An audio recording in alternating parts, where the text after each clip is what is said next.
Assalamualaikum warahmatullahi wabarakatuh. Perkenalkan, nama saya Deva Alfadrian dengan NIM 211300026, berasal dari jurusan Teknik Elektroindustri. Baiklah, saya akan mempresentasikan hasil diskusi kelompok kami, yaitu kelompok 4, dengan tujuan memenuhi tugas pengantar coding dengan dosen pengampu Bapak Hade Afriansah, SPD MPD.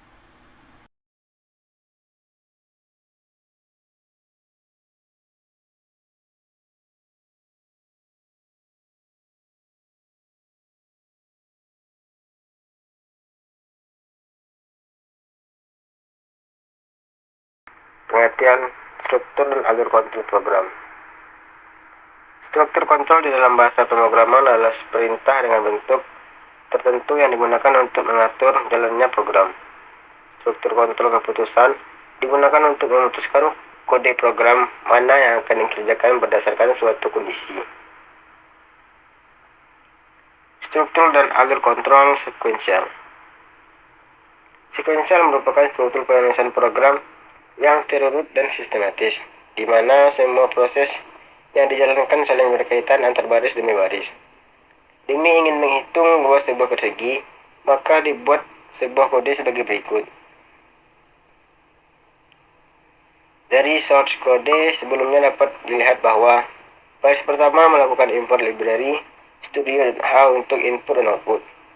Baris 3 fungsi main dari program. Baris 5 mendeklarasikan variabel luas, panjang, dan lebar yang bertipe data integer. Baris 7 sampai 8 melakukan input nilai panjang ke dalam variabel panjang. Baris 9 sampai 10 melakukan input nilai lebar ke dalam variabel lebar. Baris 12 perhitungan luas, di mana nilai variabel panjang dikali nilai variabel lebar dan hasilnya akan dimasukkan ke dalam variabel luas. Baris 14 menampilkan nilai dari variabel luas. Struktur dan alur kontrol percabangan.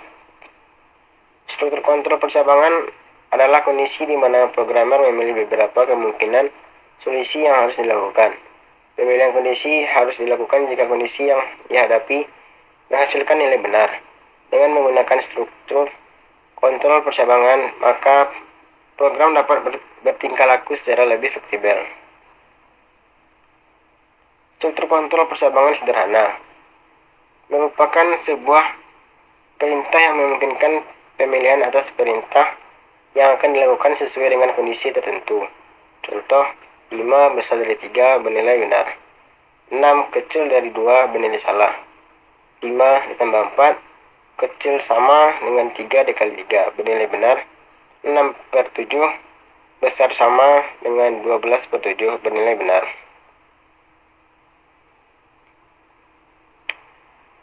Beberapa bentuk struktur kontrol percabangan sederhana yaitu sebagai berikut. Pertama, pola if. Pada pola if sederhana, pemeriksaan kondisi akan berakhir jika ternyata kondisi yang diperiksa salah. Perintah ini tidak akan mengerjakan apa-apa dan berlanjut ke baris perintah berikutnya. Pada kasus-kasus tertentu, pola ini sangat berguna.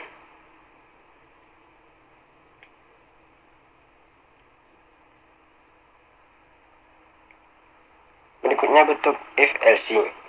Bentuk if else pasti akan mengerjakan salah satu bagian dari perintah if atau else. Baru kemudian dilanjutkan ke baris perintah berikutnya.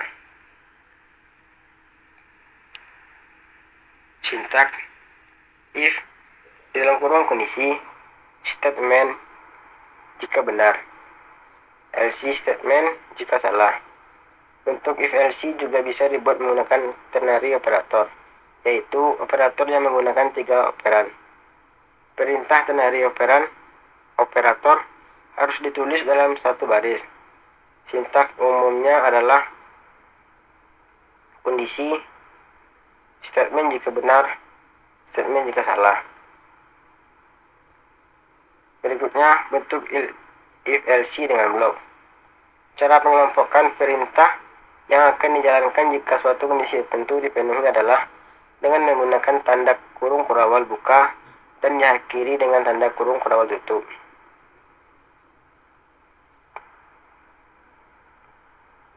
kedua, struktur kontrol percabangan kompleks. Percabangan di mana kondisi pemilihan tidak hanya satu tetapi bisa terdiri atas banyak alternatif. Perintah-perintah yang dikerjakan juga bisa lebih dari satu. Dengan menggunakan if bertingkat, maka eksekusi perintah menjadi lebih baik dan efisien. Waktu eksekusi pun lebih cepat. Yang ketiga, struktur kontrol dengan perintah switch. Digunakan sebagai alternatif pengganti dari sintaks if, else secara sederhana di mana alternatif pilihan bisa lebih dari satu. Namun switch tidak bisa digunakan untuk pilihan yang mengandung kondisi tertentu. Dengan perintah in program, percabangan akan semakin mudah dibuat dan dipelajari. Struktur dan alur kontrol perulangan.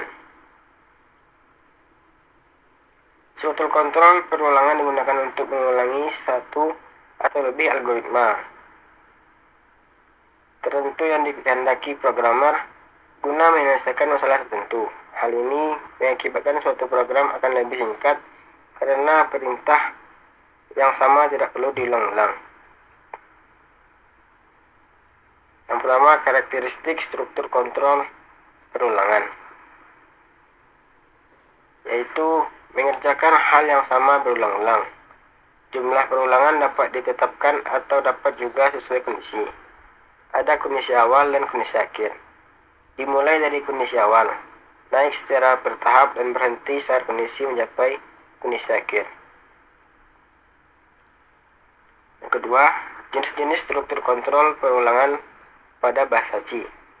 Pada bahasa pemrograman C, dikenal 3 macam jenis perulangan, yaitu struktur while, struktur do while, dan struktur for.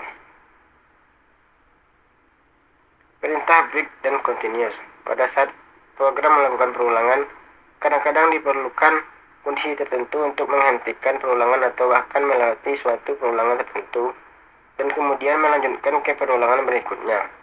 Untuk dapat menghentikan atau melewati suatu perulangan tertentu dibutuhkan perintah-perintah khusus, yaitu perintah break dan continuous.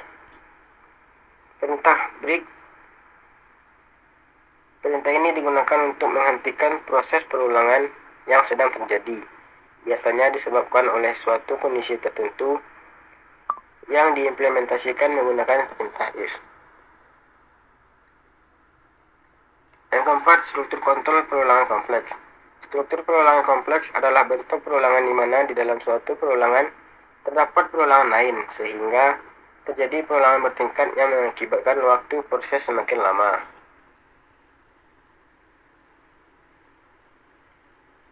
Perintah continue. Perintah continue menyebabkan proses perulangan kembali ke awal mula dengan mengabaikan statement-statement berikutnya setelah continue. Biasanya perintah continue juga diimplementasikan menggunakan perintah if. Contohnya menampilkan bilangan genap 4-20 kecuali 12. Sekian presentasi dari saya. Jika ada kesalahan, saya mohon maaf. Assalamualaikum warahmatullahi wabarakatuh.